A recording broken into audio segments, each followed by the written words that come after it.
Hello, everyone. Thank you for joining today's web interface support call for ACOs, groups, and virtual groups. During this session, CMS will highlight important information and updates on reporting quality data through the CMS Web Interface for the 2021 performance period. This presentation will be followed by a Q&A session where attendees will have an opportunity to ask questions via phone in the Q&A box, and CMS subject matter experts will address as many questions as time allows. You are welcome to submit questions during the presentation or wait to submit your questions until the Q&A portion of the call. Now I will turn it over to Sandra Slaughter at CMS to begin. Thank you, Emily. Welcome, everyone, and thank you for joining us today as groups, virtual groups, and ACOs prepare for CMS Web Interface quality reporting. I'm Sandra Slaughter from CMS, an expert on the CMS Web Interface. Joining me on the call today are other CMS experts and contractors who will share helpful information on CMS Web Interface quality reporting and answer your questions during the question and answer session after today's presentation. Today's call will only focus on 2021 quality reporting. You can contact the Quality Payment Program Service Center with any of your questions regarding cost, promoting interoperability, improvement activities, MIPS, or other quality reporting questions. Today's slide deck, recording, and transcripts will be available on the Quality Payment Program webinar library within the next 2 weeks. Next slide, please. This is a disclaimer slide about the presentation. Information in the presentation is current at the time it is published. I urge you to please be sure that you're using the source documents and links that are provided throughout the presentation. And please stay tuned to any communication from the Quality Payment Program or Shared Savings Program ACO regarding any updated information. Next slide, please. And now we will review announcements and reminders. Next slide, please. The CMS Web Interface will close at 8 p.m. Eastern Time on March 31st, 2022. Your submission will automatically be accepted at the submission close. As a reminder, the CMS Web Interface is accessible using the sign-in link on the Quality Payment Program website. Next slide, please.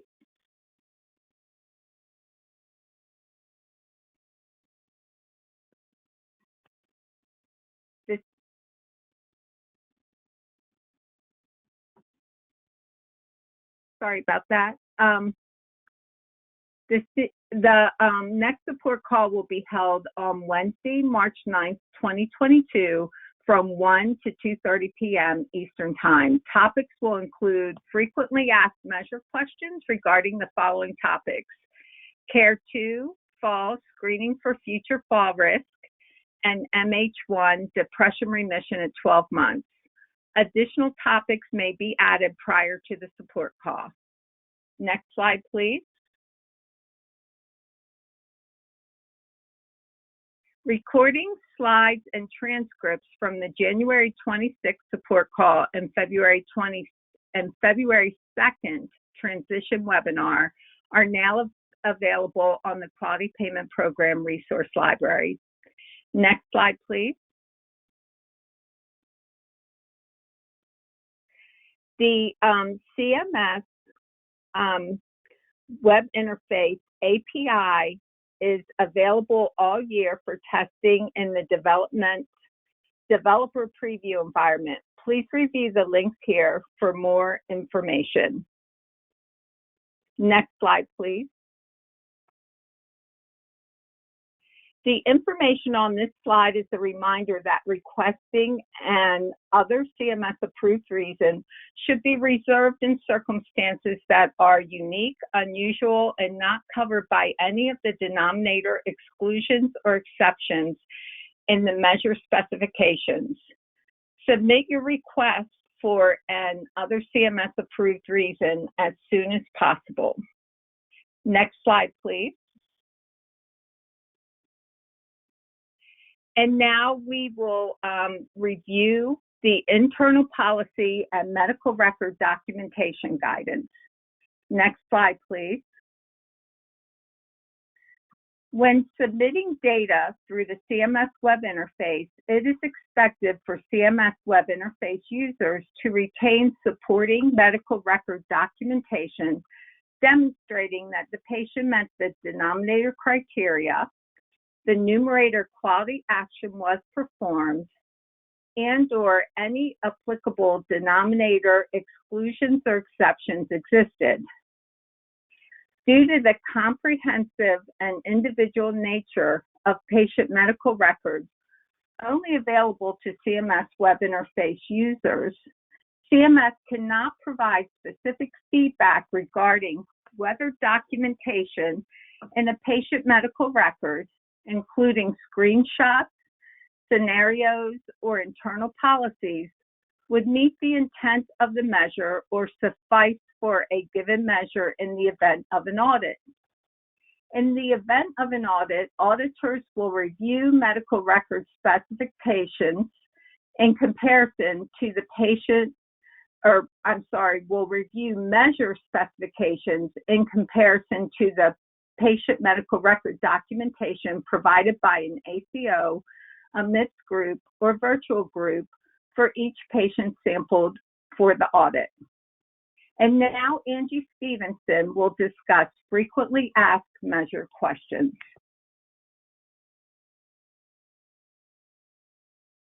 Hi everyone, this is Angie from the PIMS team. I'm going to go over some frequently asked questions. Next slide, please. The first slide is for the PREV6 colorectal cancer screening measure. The intent of the measure is for adults 50 to 75 years of age to have an appropriate screening for colorectal cancer. For 2021 PREV6 and the use of telehealth, documentation of a screening for colorectal cancer may be completed during a telehealth encounter. The medical record documentation must include the date the screening was performed, the type of test, and the result or finding. Next slide, please. The first question that we have for PREV6 is, does a Cologuard test count for the 2021 PREV6 measure? The answer is yes. A fecal-immunochemical DNA test, FIT-DNA, during the measurement period or the 2 years prior to the measurement period is acceptable for the measure. Question 2, does a FIT test, not FIT-DNA, count for the 2021 PREV6 measure? The answer is yes. A FIT test performed during the measurement period is acceptable for the measure. Question 3, if a fecal occult blood test, or FOBT, is done in the office and sent to a lab, is this acceptable for measure compliance? And if not, where must it be done to be valid? So the answer is no. Per clarification from the measure steward, the National Committee for Quality Assurance, or NCQA, the intent is to exclude all FOBT tests that are performed in an office setting. Don't count digital rectal exams, DREs, FOBT tests performed in an office setting or performed on a sample collected via DRE. FOBT tests performed at home and brought to the office to be sent to a lab meet the intent and performance for the measure. Next slide, please. Question 4, we have documentation of a colonoscopy in 2015. However, there's no result because of inadequate preparation. Would this meet the measure? The answer is no. Per page 9 of the 2021 PREV6 colorectal cancer screening numerator guidance, documentation in the medical record must include both a note indicating the date the colorectal cancer screening was performed and the results or findings. Question 5 is, can we accept patient-reported colorectal cancer screenings for the numerator of PREV6? The answer is yes. Patient-reported colorectal cancer screenings are acceptable as long as the date the year at the very least, the type of test, and the results or findings are documented in the medical record. Next slide, please. The next measure today is the PREV-10 Preventative Care and Screening Tobacco Use Screening and Cessation Intervention Measure. The intent of the measure is for patients age 18 years and older to be screened for tobacco use one or more times within 24 months and receive tobacco cessation intervention if identified as a tobacco user. 2021 CMS Web Interface PREV-10 use of telehealth. Screening for tobacco may be completed during a telehealth encounter. Tobacco cessation intervention may be completed during a telehealth encounter. The medical record documentation must include the date the screening was performed, the patient's tobacco use status, and if identified as a tobacco user, documentation of tobacco cessation intervention. Next slide, please.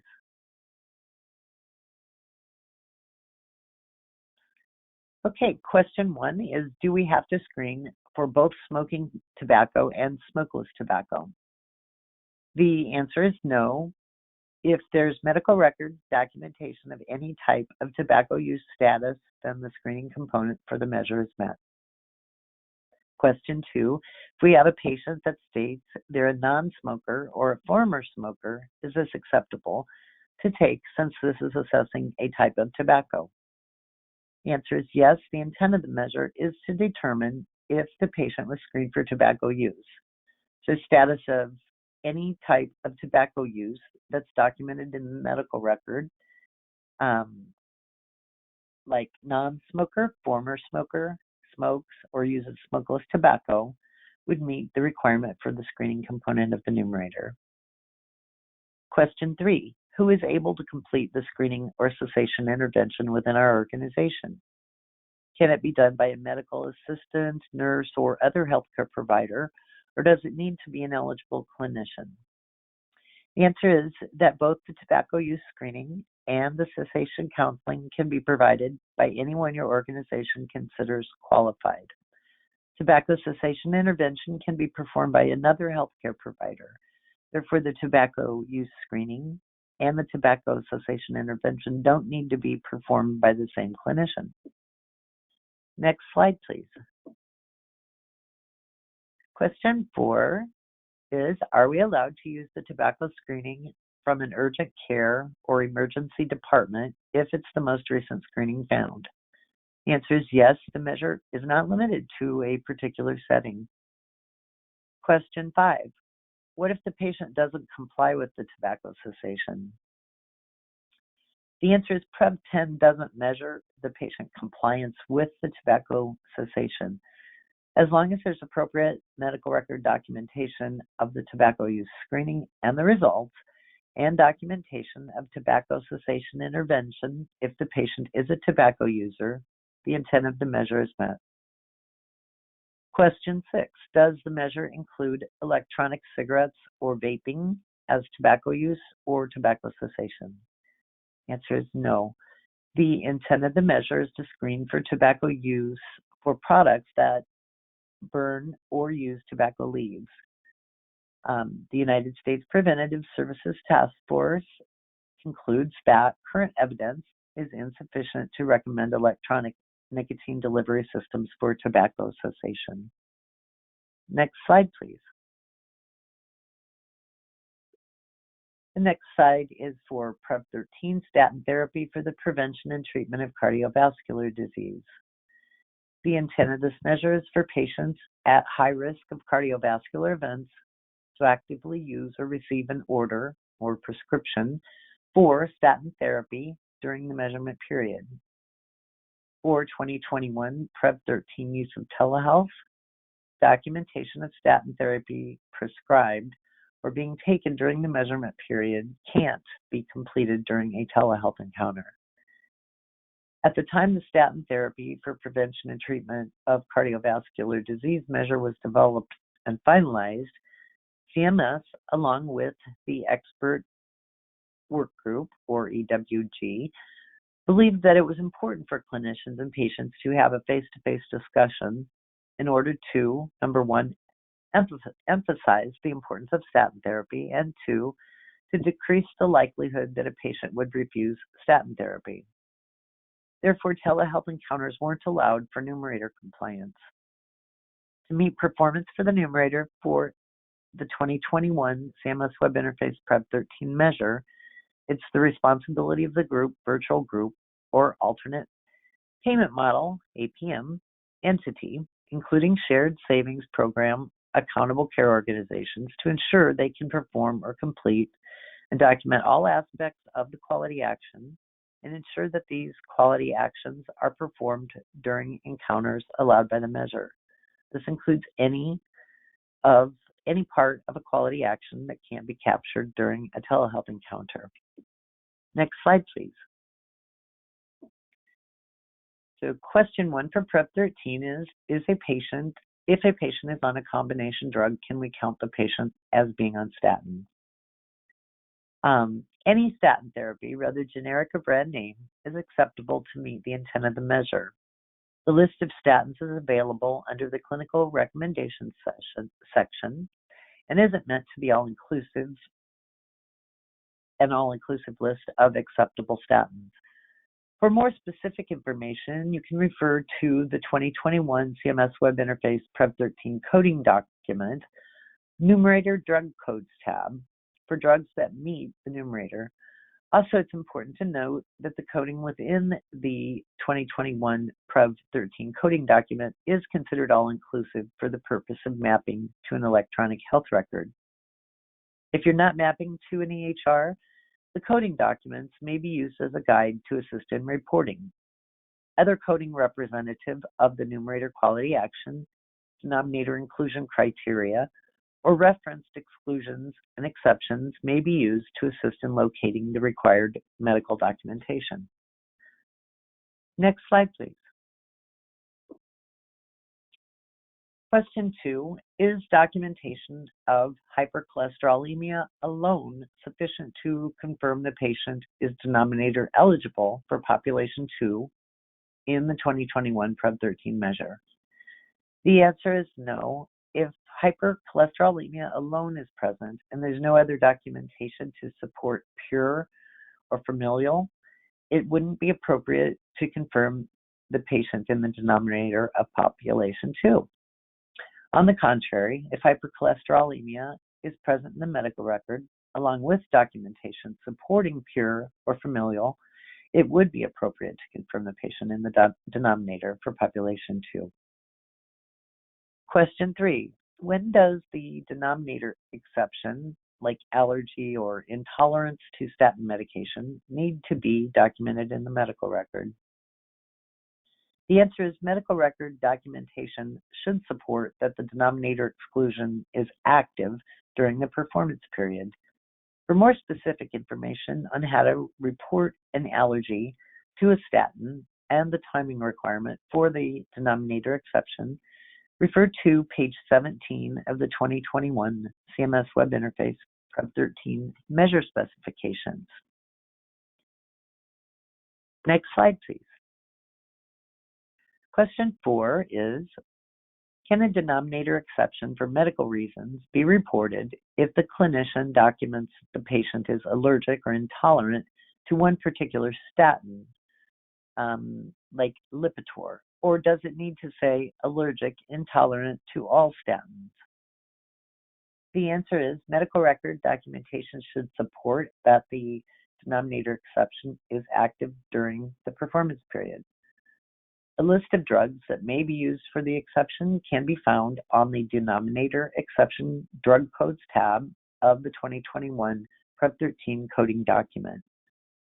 For mapping from the EHR, when an accepted drug allergy is found, look for the drug classification with a YC for yes conditional in the Drug EX column of the Denominator Exception Drug Codes tab. These drugs may be used as a denominator exception if present in the patient's medical record, accompanied by an appropriate conditional reason why the patient isn't taking the drug. like adverse effect, allergy, or intolerance to statin medication. Next slide, please. Question 5. For population 2, is it acceptable to use any variation of the International Classification of Diseases 10th revision, clinical modification, or ICD-10 CM code, E78 to confirm the diagnosis of pure or familial hypercholesterolemia? The answer is, since the measure requires confirmation of a diagnosis of familial or pure hypercholesterolemia, other cholesterol-related diagnoses aren't appropriate.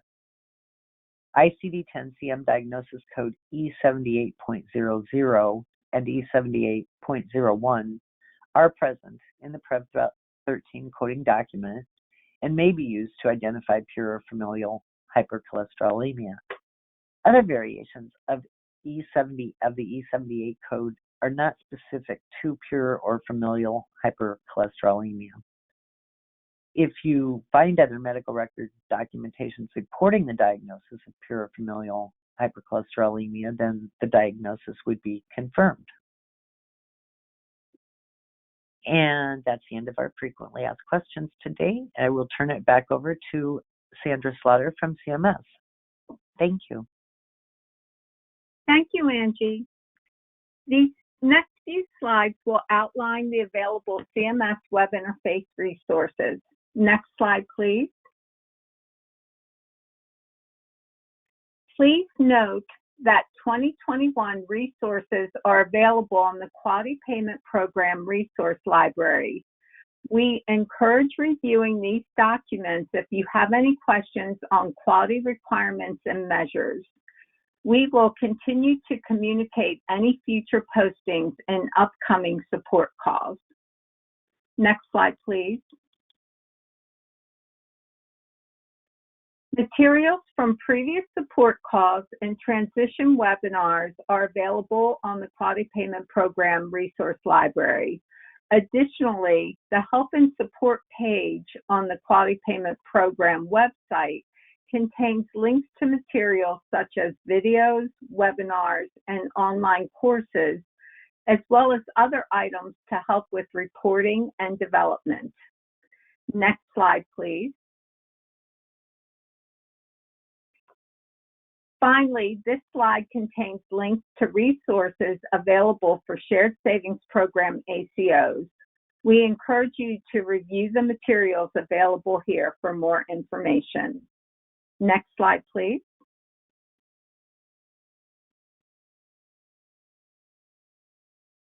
If you need additional assistance, please refer to the contact information listed on this slide. Next slide, please.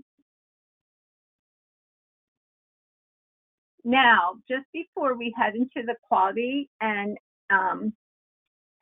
answer to the question and answer portion of this call, if you're interested in providing feedback and collaborating with CMS on Quality Payment Program, we encourage you to participate in our human-centered design efforts.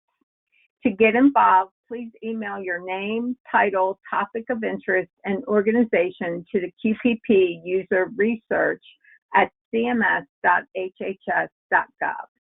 And now I will hand things over to Emily Schultz to begin the question and answer session. Thanks, Sandra. We're now going to start the Q&A portion of this webinar. You can ask questions via the Q&A box or through the webinar audio. To ask a question via the webinar audio, please raise your hand and we'll unmute your line so that you can speak. To submit a question anonymously through the Q&A box, please click Send Anonymously. Otherwise, all attendees will be able to view your question. And we'll go ahead and get started with some questions that have come in through the Q&A box. One item that we'd like to clarify is an attendee has asked to confirm the phone number for the QPP help desk. So I will go back to that slide.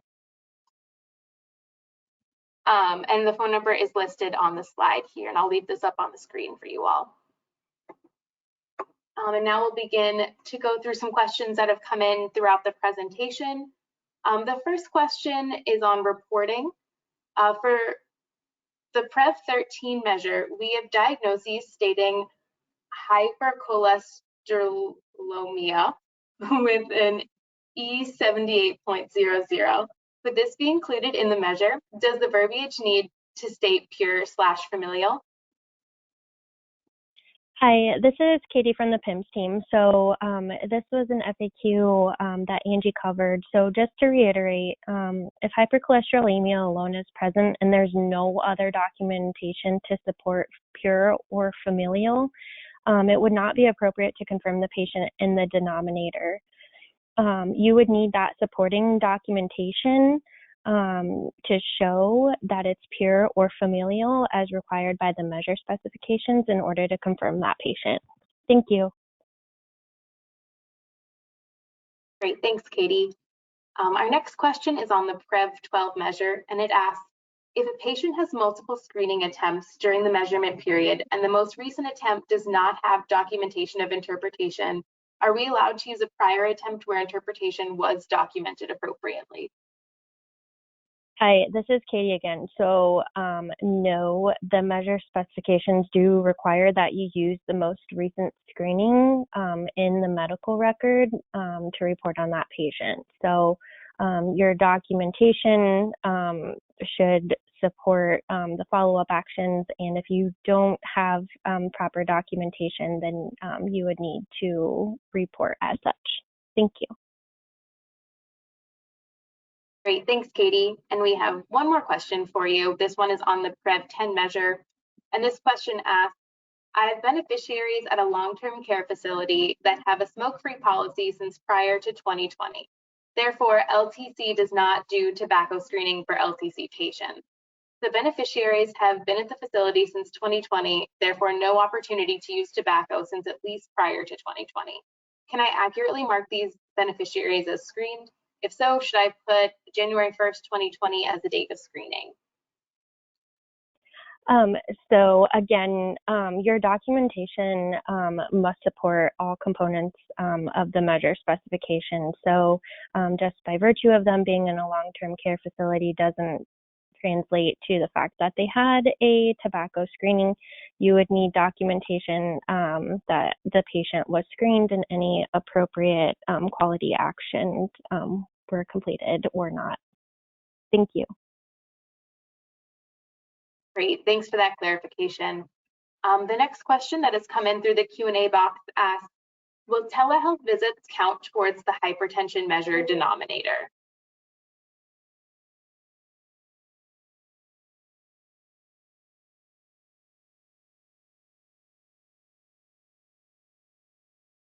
Hey, this is Carol from the PIMS team. And yes, so for telehealth, it is acceptable for this measure at this time due to the public health emergency that occurred for COVID. CMS has allowed telehealth.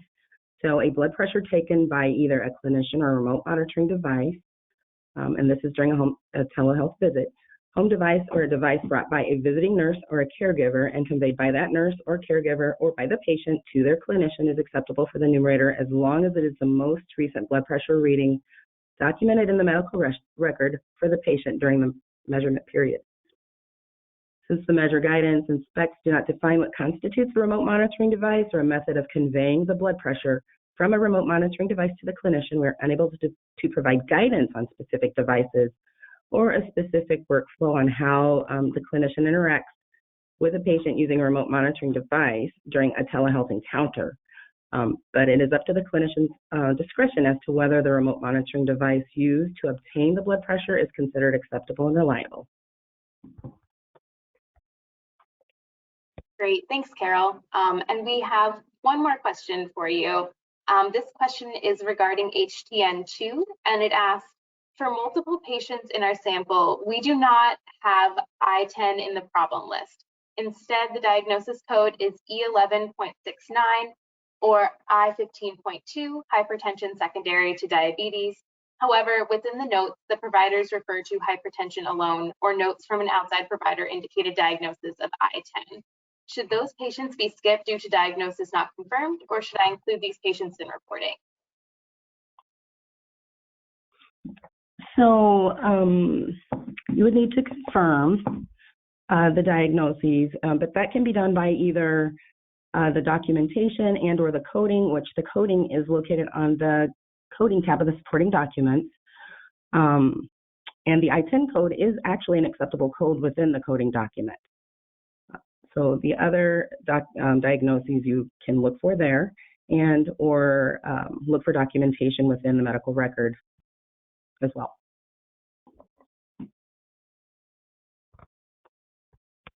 Great, thanks for that clarification. We have another question that has come in through the Q&A box that we'll go to next.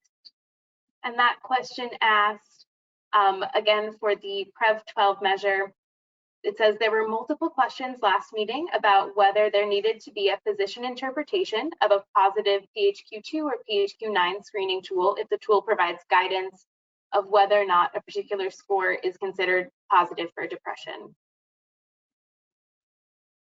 Hi, so this is Katie from the PIMS team again. So the measure specifications on page 11 do contain guidance that,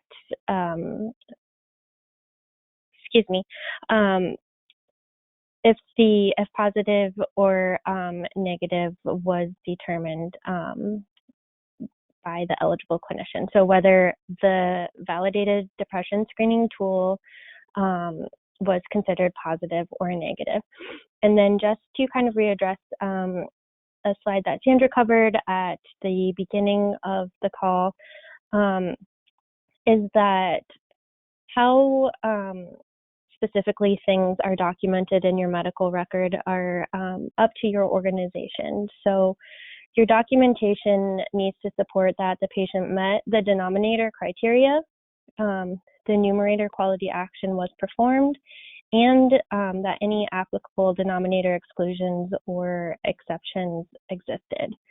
So due to the comprehensive and individual nature of the patient medical records, CMS can't provide specific feedback regarding whether or not certain documentation, including screenshots or scenarios or internal policies, would meet the intent of the measure. So in the event of an audit, the auditors will review the measure specifications in comparison to the patient medical record provided. Thank you. Great, thank you, Katie. And now we're going to turn to our phone line because it looks like there are a few folks with their hands raised who would like to ask a question live. So Angela Farley, I see that your hand is raised, so I'll go ahead and unmute your line so that you can speak.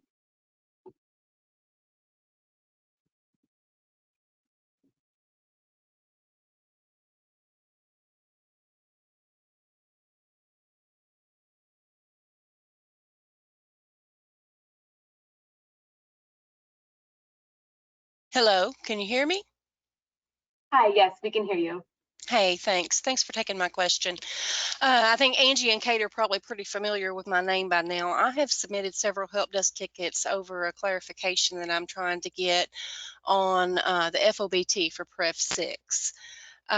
There's some confusion, I think, between the terminology that says performed versus interpreted in the FOBT, and it had always been my understanding that we could not use an FOBT that was performed in the office setting or on a sample that was collected via a digital rectal exam. That part is clear. But I was under the impression that the FOBT had to be interpreted by a lab. And on one of the calls that we were on a while back, it was stated that the provider's in-house lab could not interpret the FOBT. So that has obviously caused a lot of rigmarole with my folks because we have a lot of practices who have in-house labs. So I was trying to get some clarification to see if our providers have to send those FOBTs that our patients done in their home and brought to the office, if they can be interpreted in the provider's office lab, or if they have to be sent to a third-party lab. Hi, Angela, this is Angie. So I'm not sure. I don't recall saying that a particular lab is required for interpretation. And I did send you a response and was wondering if you were, if that was going to provide resolution. So the measure specifications are not prescriptive on the type of lab that can interpret the FOBT test. And what the specs do say is that the FOBT test itself can't be performed in an office setting or performed on a sample collected via DRE. So if an FOBT test is done at home and then brought to a lab for interpretation, that would be acceptable to meet the intent of the measure as far as I know. Again, the measure specifications don't specify the type of lab for interpretation, only that the test itself cannot be performed in the office. Does that make sense? Yes, ma'am, and I understand that, and that's the way I have been practicing for the past 5 years that I've been the quality director for our ACOs. But in one of these calls, it was stated that an in-house lab could not interpret the results.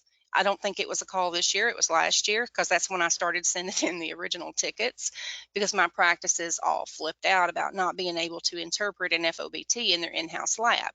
And at one point, I received a response back saying that if the lab billed a different place of service than the office, then they could count it. But if it was billed in the same place of service as the provider's office, then they couldn't count it. So I'm really confused, and I really don't know what to tell my practices, because to me, performed means it was obtained, which is what the verbiage says. But then as far as the interpretation, I just need to know, can they interpret it in their in-house lab and it be okay? So that's where I'm confused at. And I don't want to tell them something wrong and then it not get reported correctly. Okay. It may be time to just go back to the measure owner outside of this call and with the ServiceNow ticket and just clarify all this so that we know. So I still have your ticket open and can work with you on that then. Would that be all right? That'd be great. I did respond this morning because one of my practices had a meeting at this same time today where they wanted clarification. So I did respond to that ticket this morning and again, reiterate exactly what I was trying to find out. So you should have that. I appreciate your time. I'm sorry. I'm not trying to be a pain. I just want to do this right. All right. No problem. Thank you very much. Thank you.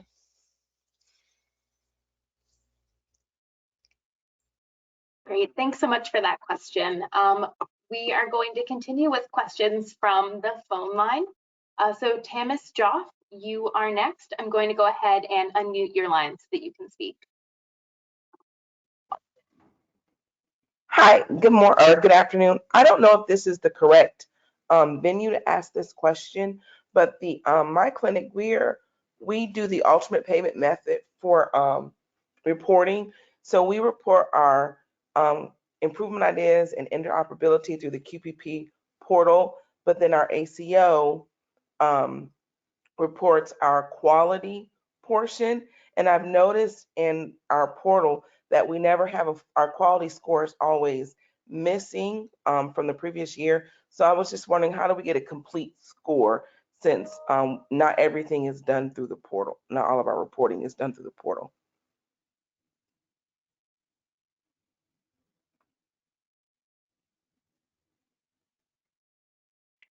Hi, this is Sandra from the Shared Savings Program. Could you please send your question to the Shared Savings Program mailbox? And I'm not sure if you're talking about the portal for ACOs or if you're talking.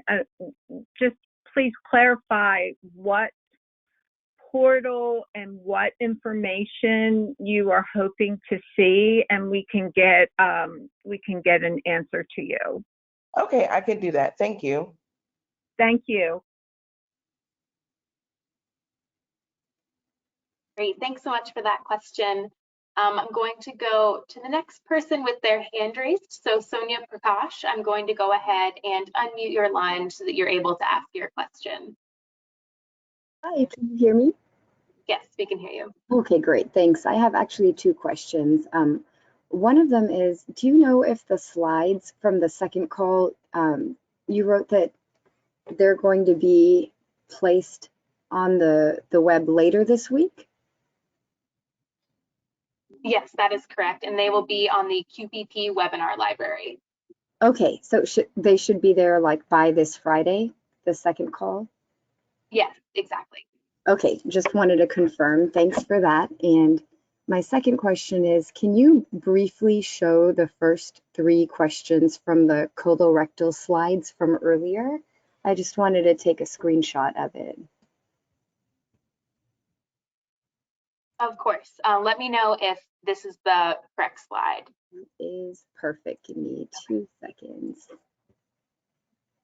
Oh, actually, no, that's the tobacco use, the colorectal.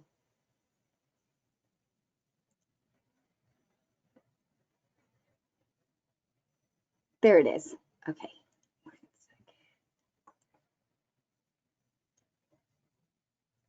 Got it. Thank you so much.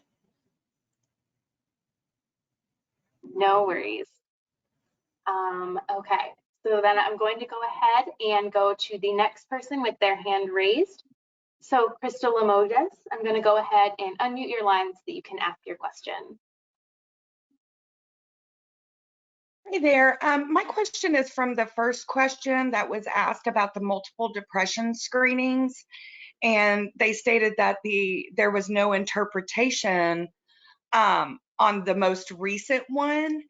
And y'all stated that that one would be the one to be used. However, in previous calls, you stated that if no interpretation is there, then it would be considered incomplete and no screening was performed. So why wouldn't we be able to use the one prior to that if it had an interpretation? So this is Katie from the PIMS team. The measure specs require the use of the most recent screening in the medical record. So if you have your most recent screening doesn't contain an interpretation, that is considered performance not met based on the measure specifications. There's not an allowance to go back to the next most recent with that interpretation for purposes of meeting the measure. But if the screening is considered incomplete and that no screening was performed, then why wouldn't we be able to? I don't understand that. Because it's considered performance not met using the most recent screening for the patient. Okay. Thank you.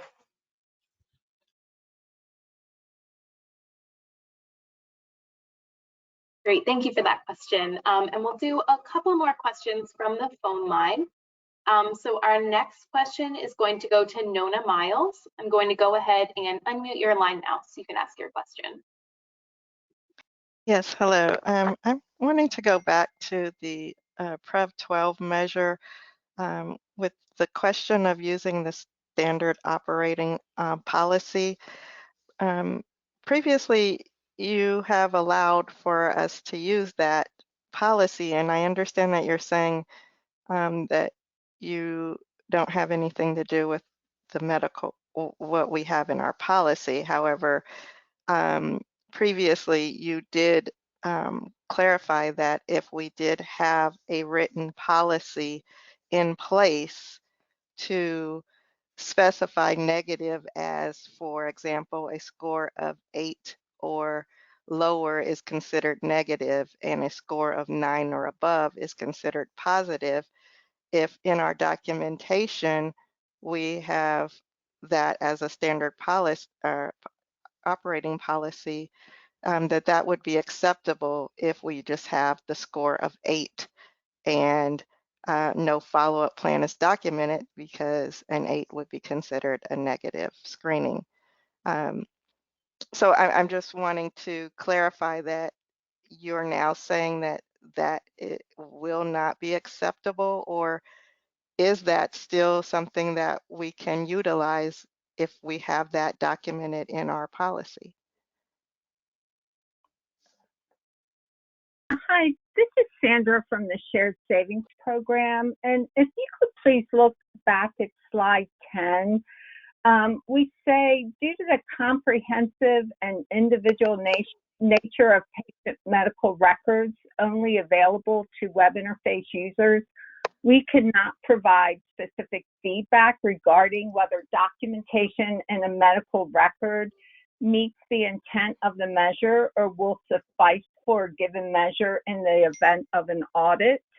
That is something that that you would need to determine, and that you would need to provide information in the event of an audit, and you would need to be able to provide information that would show that you met the measure specification in comparison to the documentation provided. Okay, thank you.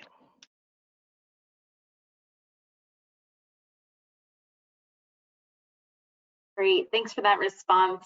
And we'll do a couple more questions for folks who have their hands raised.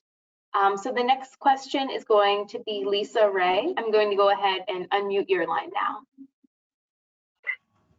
Hi, so for Care 2 fall screening, would something like a Hester Davis fall assessment done in an inpatient setting count, or is that too specific to the actual inpatient stay?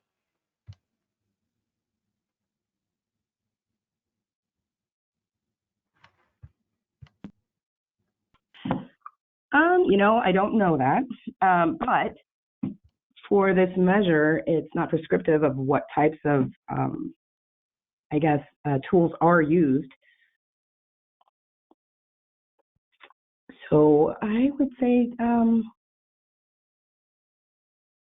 it doesn't really matter about the setting, and you can use what you have. Okay, thank you.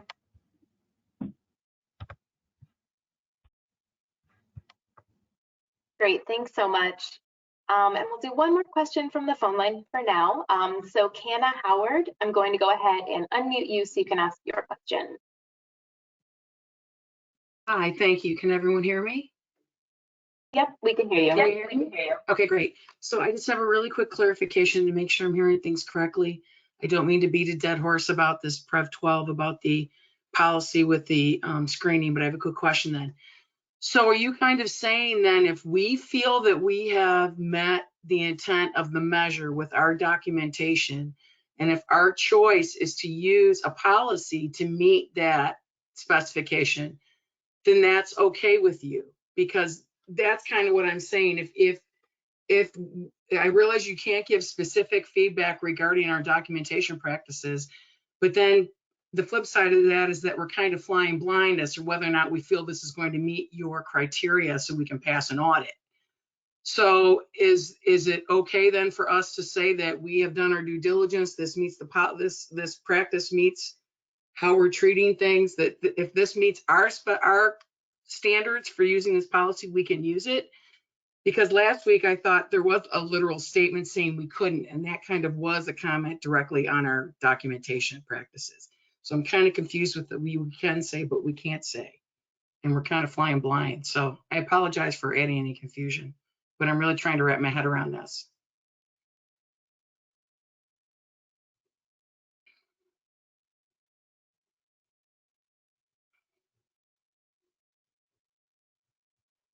This is Katie from the PIMS team. So I think, oh, sorry, there's a bit of an echo. Part of the discussion last week was around those internal policies and whether or not they would be appropriate. And I think, you know, those are the questions that we had referred on to the service center to discuss a little bit further. So going back to, you know, what Sandra had just covered is in line with what you just said, that it is up to your organization to ensure that your documentation supports the information reported. Yeah, and this is Sandra. Just to add on to what Katie just shared, and also to add on to the slide that we went over, the the criteria for the measure being met is in the measure specifications. And so you would have to be able to provide documentation that you met the measure specifications in the event of an audit.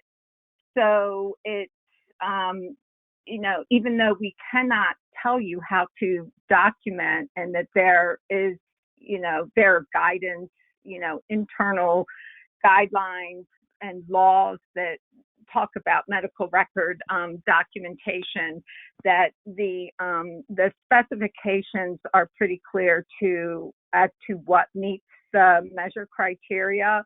And so you would be able to document, you would need to be able to provide documentation to show that the medical, that the measure specifications have been met.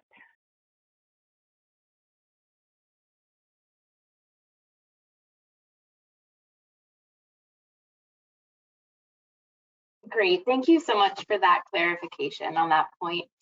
I think now we're going to switch back over to questions that have come in through the Q&A box and answer a few more of those. So the first question that we have in the Q&A box says, if a patient submits a blood pressure log to the provider and it is found in the medical record, is this document available for use of confirming the most recent blood pressure reading for attestation, even if the provider doesn't discuss with the patient at the time of an eligible encounter? You would need to use the most recent blood pressure document within the medical record.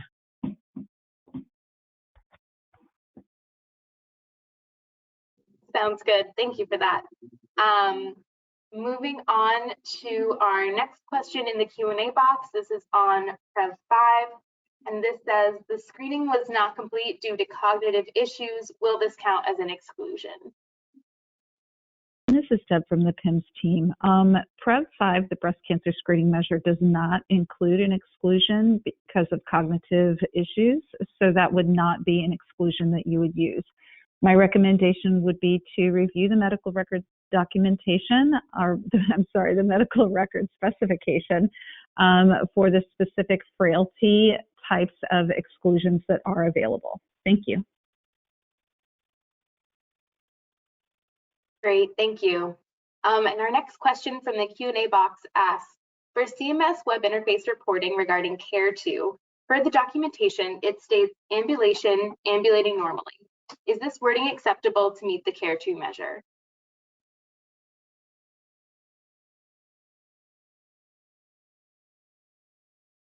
So for this measure, up here, medical record documentation of screening for a fall risk or gait assessment to meet the intent of the measure and addresses that the patient has been screened. The use of assessment is not specific to the use of a screening tool, but may also include an assessment performed with or without a screening tool by the clinician. Due to the individual nature of the patient's medical records only available to CMS Web Interface reporters, CMS cannot provide specific feedback regarding whether or not documentation in the patient's medical record, including screenshots, would meet the intent of the measure or would suffice for a given measure. Any history of falls screening during the measurement period is acceptable as meeting the intent of the measure.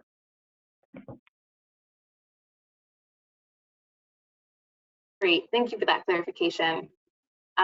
We have another question from the Q&A box, and this question asks, for the depression screening Prev 12 measure, if a screening took place and was positive, but the nurse documented in patient chart the same day as the positive screening that the patient wasn't interested in meds as they have already tried multiple and refused a primary care follow-up to address the positive depression screening, could we count this as an exception due to patient refusal?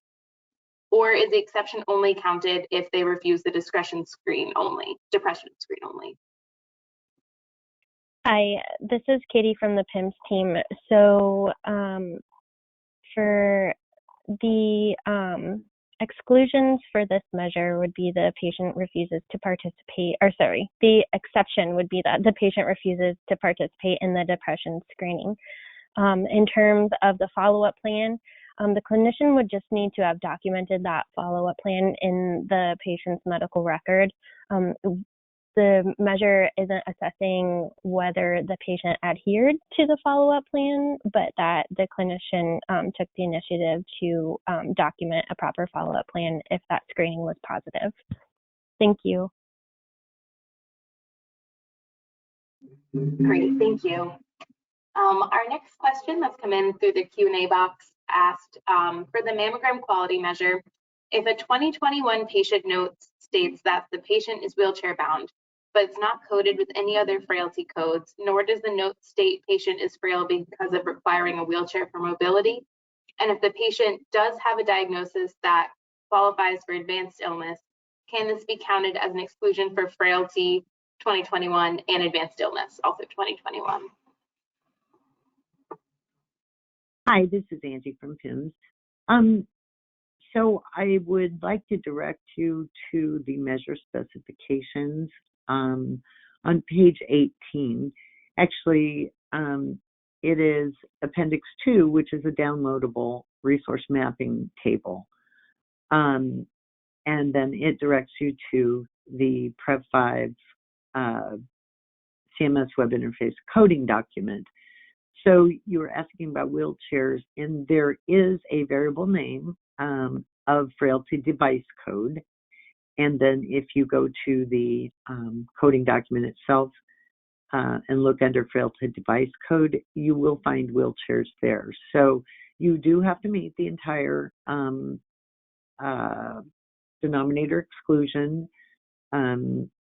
for the patients over 66 for frailty and a dispersed medication for dementia, or the patient 66 and older with at least one claim encounter for frailty and one acute inpatient encounter or 2 outpatient encounters, etc. So I'm just saying that you do have to meet the denominator exclusions that are listed on page 5, but the coding would include wheelchairs for frailty. Thanks very much. Great, thank you. And we have one last question from the Q&A box to respond to. And that question asks, is hyperlipidemia with diabetes and on a statin sufficient for Prep 13? Hi, this is Katie. So if this is in reference to denominator population 2, the hyperlipidemia is not included in the denominator. So this measure would be for patients who had ever had a fasting or direct laboratory test result of LDL-C greater than or equal to 190, or who were previously diagnosed with or currently have an active diagnosis of familial or pure hypercholesterolemia. If they do not qualify for denominator population 2, then you would move on to denominator population 3 to check to see if the patient fit within that criteria, which is patients aged 40 through 75 years at the beginning of the measurement period with type 1 or type 2 diabetes and with an LDL result of 70 to 189 recorded as the highest fasting or direct laboratory result in the measurement year or during the 2 years prior to the beginning of the measurement period. And if you still have questions about how to confirm or not confirm the patient in the denominator, you can always submit those to qpp@cms.hhs.gov and we can work through that with you. Thank you. Great, thanks so much. We're going to turn back over to the phone line now. There are a few folks with their hands raised who would like to ask a question. So Pratima Pichera, you are first in line, and I'll go ahead and unmute your line now so you can ask your question. Hi, can you hear me? Yes, we can hear you. Yeah, so my question is regarding Prep 13 statin measure. So on page, I believe 8, it says denominator guidance for encounter. It says the patient must have one denominator eligible visit defined as follows, which is outpatient encounter visit type or initial or established office visit, face-to-face interaction, preventive care services, and annual wellness visit. So my question is, do we have to make sure that those visit types existed in the measurement time frame to be included in the denominator, or was it already being taken into consideration and the sample was provided to us?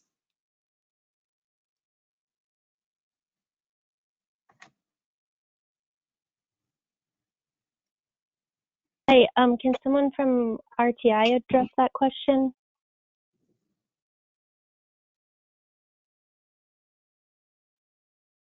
Can you please repeat the question?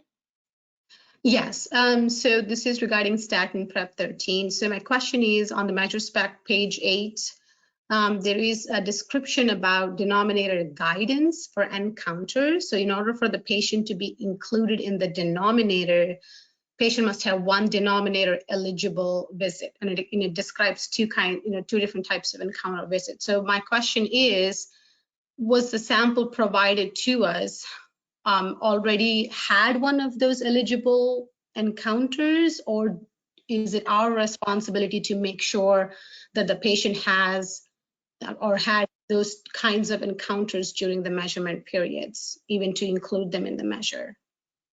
Yes, thank you. So yes, by virtue of the patient being included in your sample, CMS did identify eligible encounters that qualified them for the denominator. So the APIM entity does not need to independently verify their eligibility, but can be assured that there were eligible encounters identified.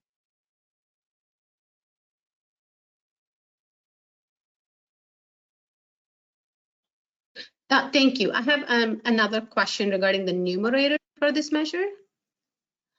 So if a patient did not had any kind of visit with the provider, but maybe called in to fill in the statin medications, and we have that kind of documentation, will that be sufficient, or do they have to have an encounter to be qualified or meet the measure for numerator?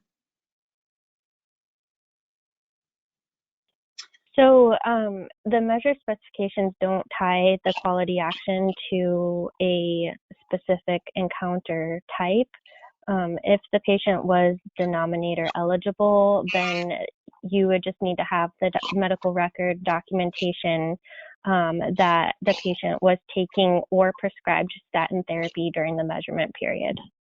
Thank you. The thing that confused me is because of the telehealth encounters not qualified to meet the numerator.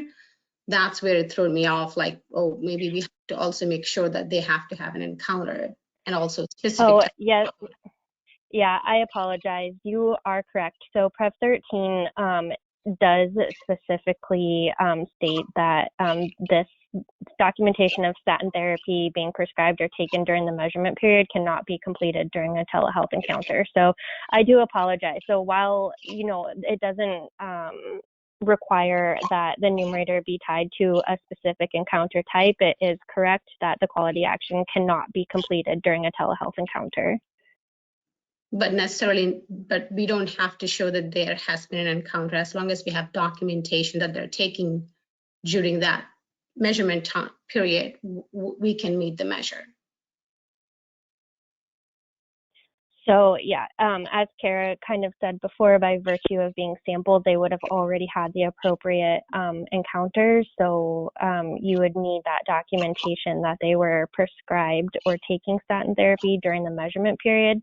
However, that documentation that the statin therapy was prescribed or taken can't be completed during a telehealth encounter. Okay, thank you. Thank you. That clarifies.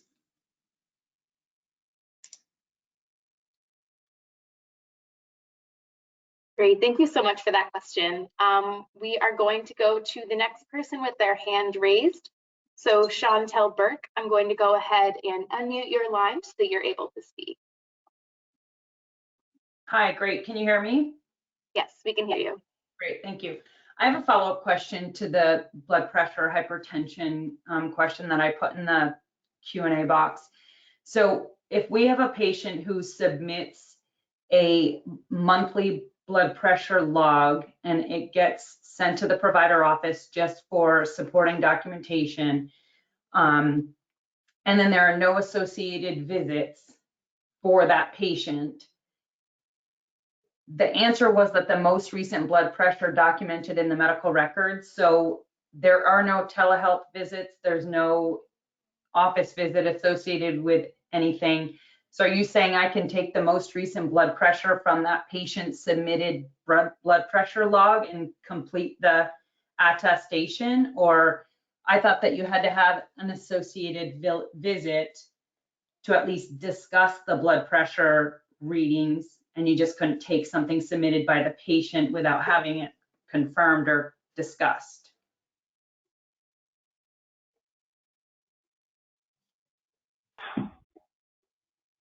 So for this one, would it be possible for you to open up a ticket? I'm having a hard time following. Okay, yep. I'd appreciate that. Thank you. You're welcome, thank you.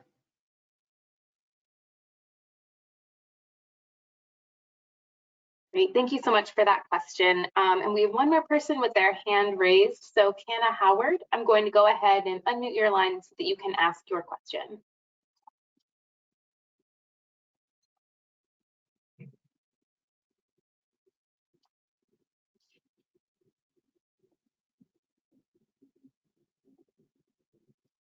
Sorry, I apologize. That was raised from before. Please go on to the next person. Thank you. No worries. Thanks, Canna. And we're now going to pause here for just a moment and allow anyone who would like to ask a question on the phone line to go ahead and raise their hand. I don't see, oh, here we go. There's one more person on the line. So Rick Bukowski, I'm going to go ahead and unmute your line so that you can ask your question. Thanks. Can you hear me okay? Yes, we can hear you. Yeah, hey, this is Dr. Bukowski from Eastern Virginia Medical School. I just want, if you don't mind, I'd just like to make a comment about that earlier discussion on in-office fecal occult blood testing. I realize you guys get peppered with very specific questions, and it can be difficult to answer sometimes. But I just want to comment that it's sort of standard practice to get samples back from the patient's home and perform or interpret the test, whatever you want to call it, do the test with the reagent and look at the result in ambulatory primary care office labs. It's been done. I've been doing it for 40 years. It's done all over America. It's how majority of the tests are done. We don't want to change that. So as you check with the steward of this measure, please be real careful, because the consequences are pretty significant. All of a sudden, we're going to be requiring all doctors to send this off to a lab, which means we're going to do less of them. We're going to have less screening. Results sometimes won't come back, and we'll miss positive results. There's a lot of good reasons to perform the interpretation of this test in our office, and it's more convenient for patients. So please be careful when you come back with an answer, because it has tremendous consequences. Thank you.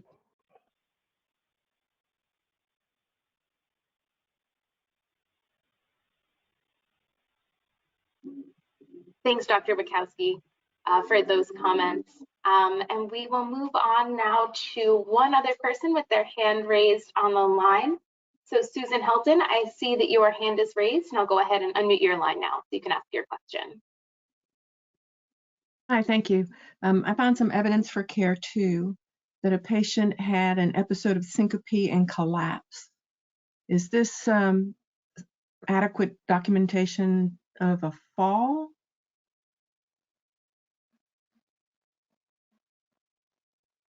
Hi, this is Carol. So any history of falls screening during the measurement period is acceptable as long or as meeting the intent of the measure, other than as a consequence of a sudden onset of paralysis, epileptic seizure, or overwhelming external force. The measure does not require a specific assessment tool for this measure. Right, so syncope, I don't really see as one of those three that you mentioned. Just want to confirm. You can look at, yeah, and I can't confirm your medical record documentation at this time. Oh, right. Well, it was an ED visit where the diagnosis was syncope and collapse. Right. So, like I guess Sandra had said earlier,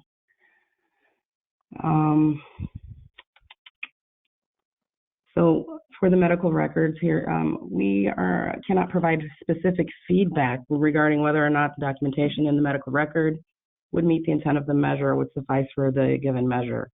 I guess if you have additional questions, you can go back to your clinician to maybe confirm if that is what they're considering as an acceptable event that meets the measure.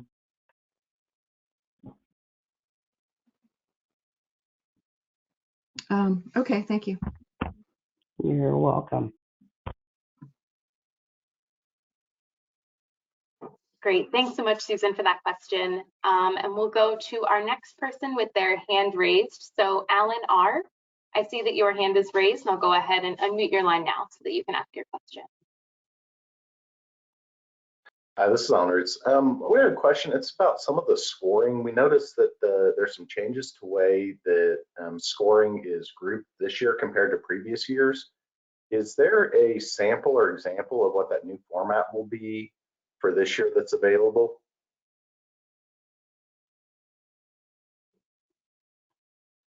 Hey, this is Kara with RTI. I would refer you to the QPP resource library, to the APP toolkit. And within that toolkit, there's a document that is the ACO scoring guide. And within the scoring guide, there are a number of illustrations for how benchmarks can correlate to points and scores under the APP measure set. Okay, thank you. We have gone there. One of the questions we had related to that is when we're comparing last year's score to this year's score for improvement, is last year's score what the final score is in the old methodology, or are last year's scores per measure compared with this new model?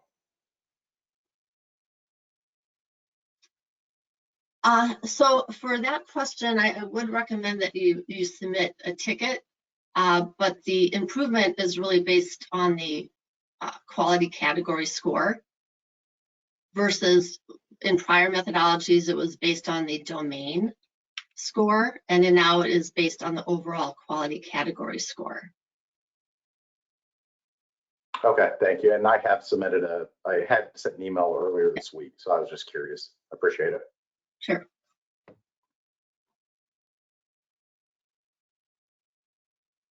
Great. Thanks so much for that question. And it looks like we've got one more person with their hand raised. So Rebecca Bond, I'm going to go ahead and unmute your line so that you're able to ask your question. Hi, thank you for taking my question. So I hate to keep beating a dead horse in your opinion, but I really want to make sure we're doing things correctly with the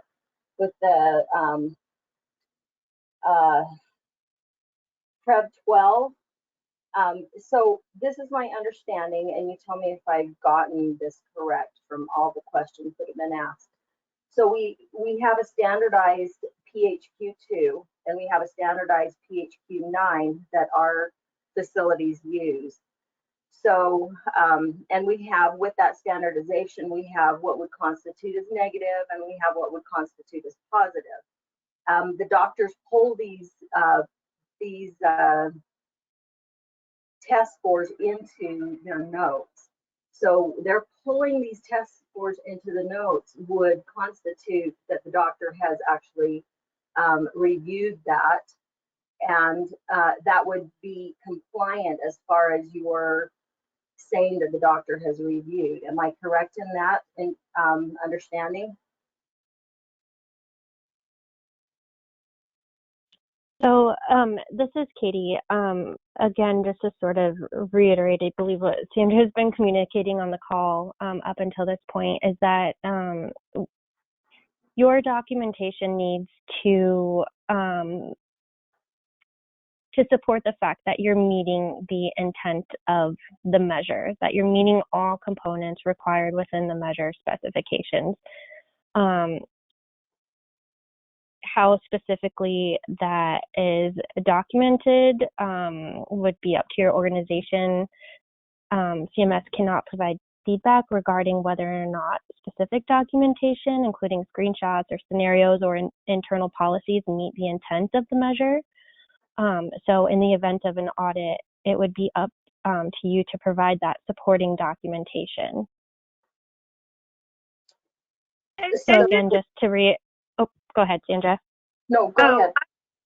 I'm just going to add on to what you're saying, Katie, is that hopefully the measure specifications provide that guidance to you that would demonstrate what you need to show in order to meet compliance for the measure. For PREP 12, it's on page 11. And so asking yourself if your documentation is able to show that these, that the measure was met would be helpful, because that's what we would ask for in the event of an audit. Okay, so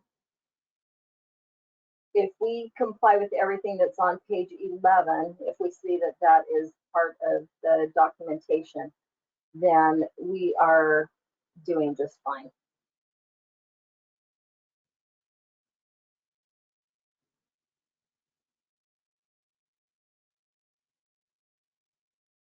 Is that correct? This is Katie. So again, just to reiterate, I didn't think we can say yes or no to that, but just that you would need to ensure that your documentation supports that you met all components of the measure specification. So that would include that the patient met the denominator criteria, that the numerator and quality action was performed, and any applicable denominator exclusions or exceptions existed. So I don't think we can say yes or no, it would suffice, but just that your documentation would need to support that you met all components of the measure. Okay, thank you. Thanks, Katie. That was well said. I appreciate your answers.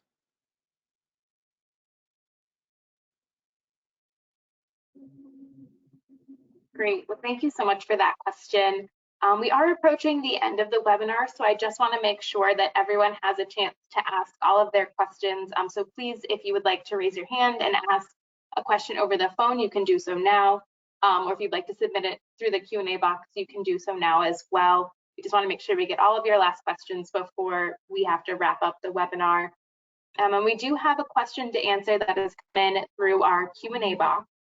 And this question asks, does the F32.A count as a depression diagnosis for the depression readmission metric? Hi, this is Katie from PIMS again. So I believe this question is related to MH1, depression remission. So the code in question seems to be referring to unspecified depression. The measure specifications do require a diagnosis of major depression or dysthymia, and the code that was provided is not present within the MH1 coding document.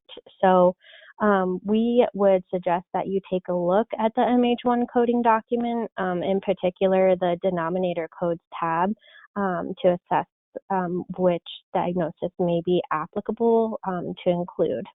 Thank you. Great, thanks so much. And I don't see any other hands raised, and we are right at time for the webinar, so I do believe that's all the time we have today for Q&A, and that will conclude the Q&A portion of the webinar. So I'll now turn it back over to Sandra Slaughter to conclude this call.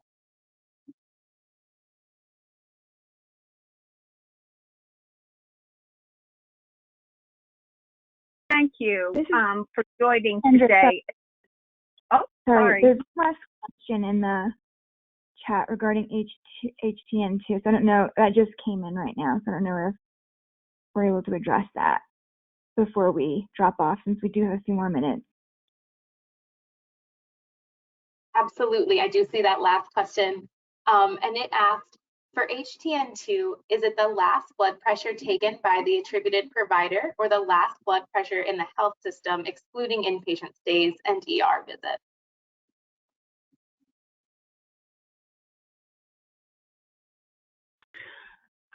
So it would be the last blood pressure documented within, I guess, your medical record. ER is not a viable spot, and it looks like you have that there. Yes. However, it would be the last one documented within your medical record. So I guess within your health system or wherever you have received documentation related to blood pressure.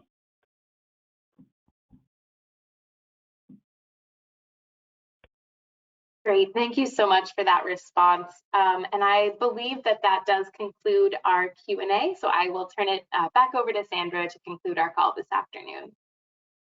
Thank you. So thank you for joining us today. As a reminder, the slide deck, recording, and transcript from today's call will be available on the Quality Payment Program webinar library in the next 2 weeks.